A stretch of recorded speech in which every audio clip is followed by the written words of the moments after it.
My Lords, what a small, select, charming little group we are to discuss a topic that could be, it could feature quite high in news media later, because I think it's an issue that the public will actually care about.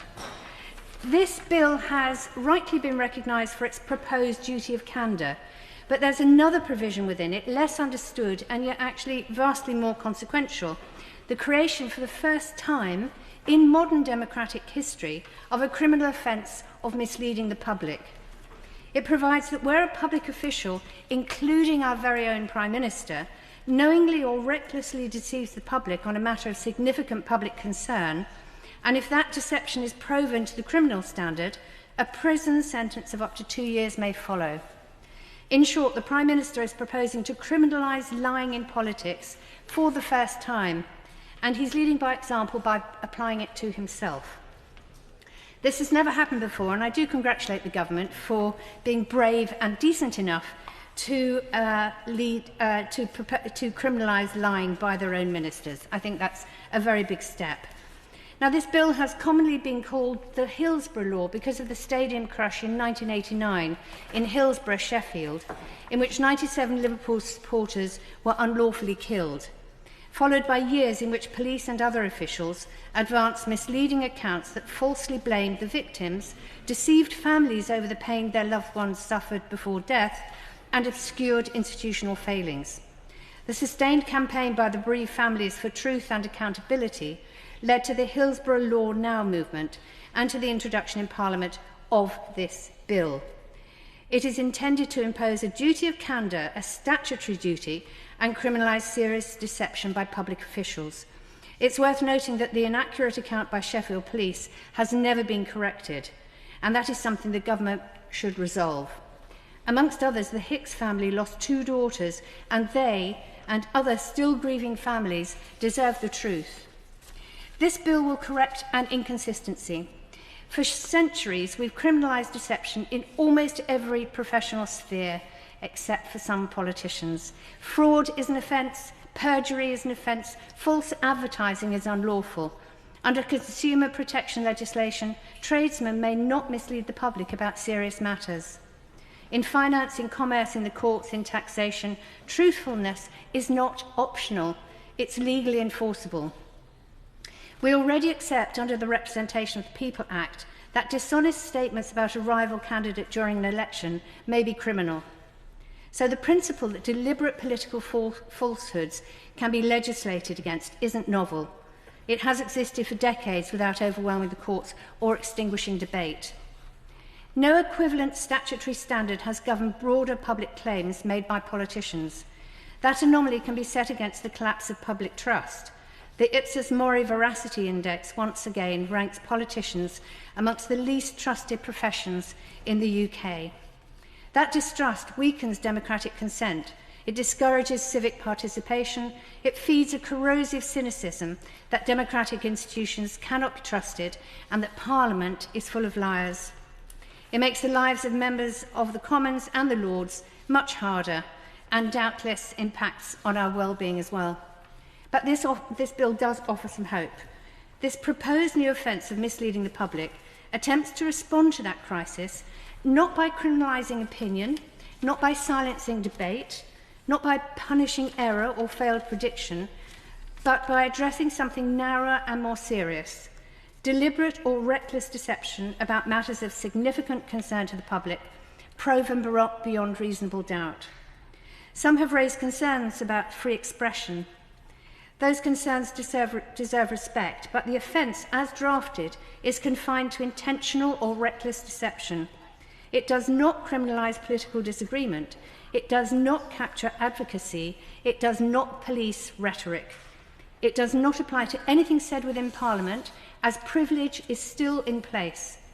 It only targets proven deceit elsewhere, such as online, on television, on radio, and at events. And I hope that this narrow definition will stop people with expensive lawyers from launching malicious legal cases in the hope of silencing legitimate criticisms. In short, this provision affirms a simple democratic proposition: Those who exercise public authority should not be permitted to lie to the public with impunity. So far, so good.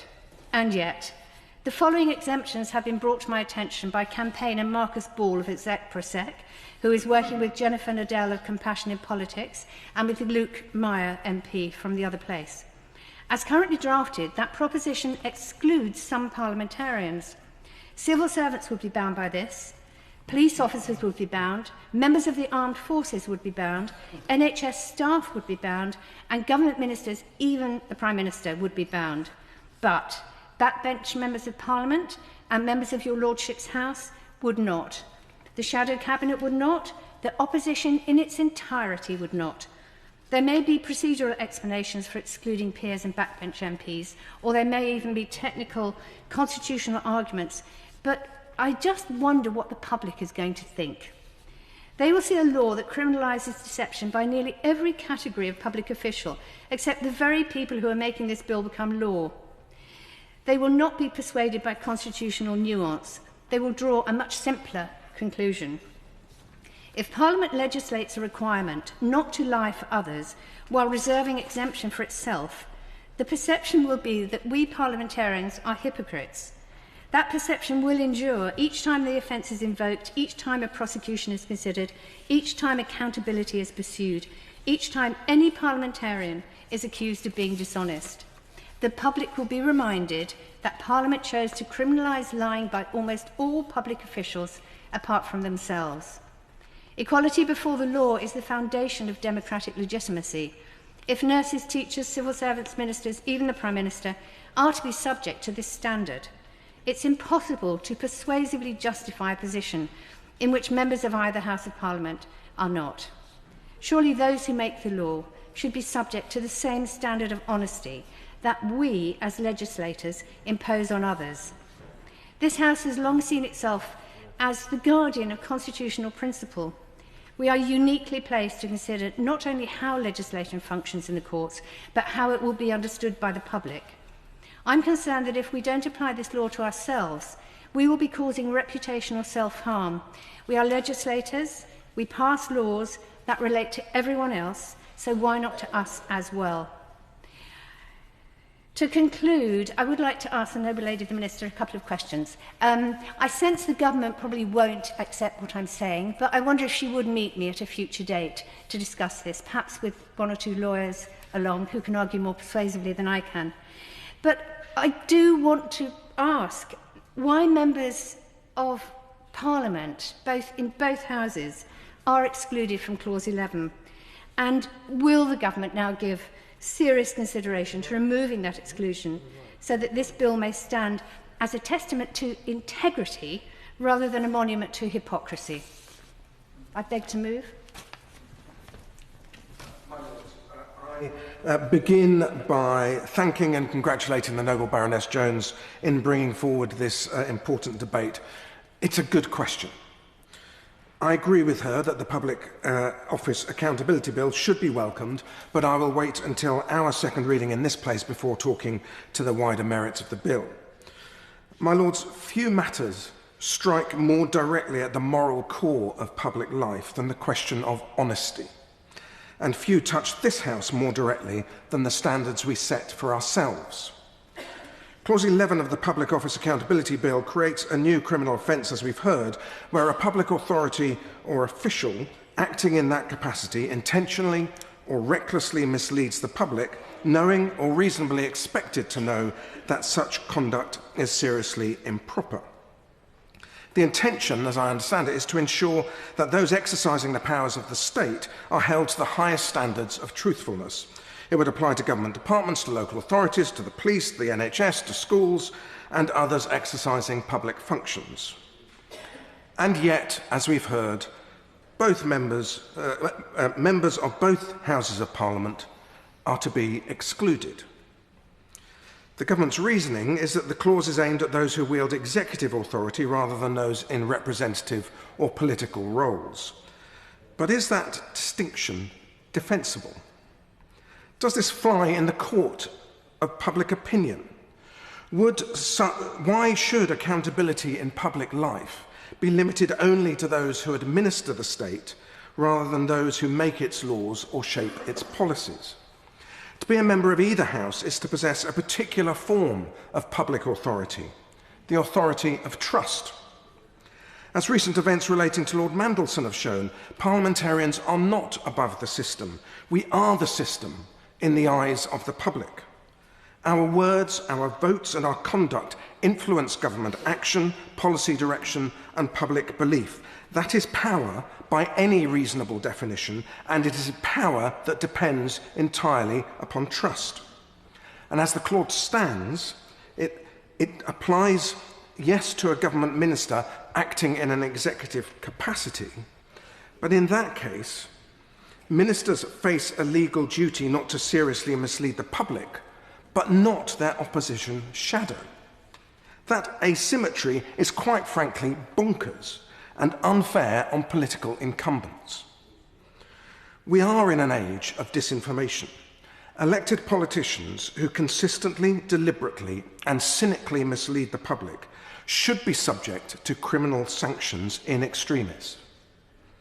Outside the protections rightly offered by parliamentary privilege, should we not be prepared to hold ourselves to account when serious or repeated dishonesty on matters of public concern causes demonstrable harm?